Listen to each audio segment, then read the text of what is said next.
ठीक है, 2 महीने से बिजली का बिल पेंडिंग है, इस महीने अगर मैंने ना दिया तो मेरा मीटर कट जाएगा। ये है महंगाई का हाल, ठीक है।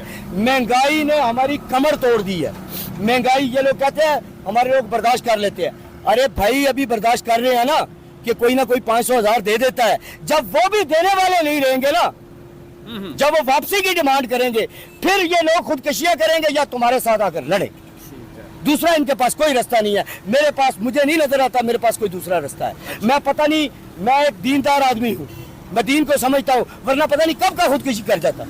आप महंगाई की बात करते हैं, महंगाई मेरे घर में चले, आप मेरे घर का हाल देखे, आपको कसम खुदा की आप मुझे लान तान करेंगे कि यहाँ पर आकर तुम क्या कर रहे हो, तुम अपने घर के औलाद नहीं सुधार सकते। हम अपने घर के औलाद, जिन लोगों के पास काम है, हालात किन की वजह से खराब हो गए?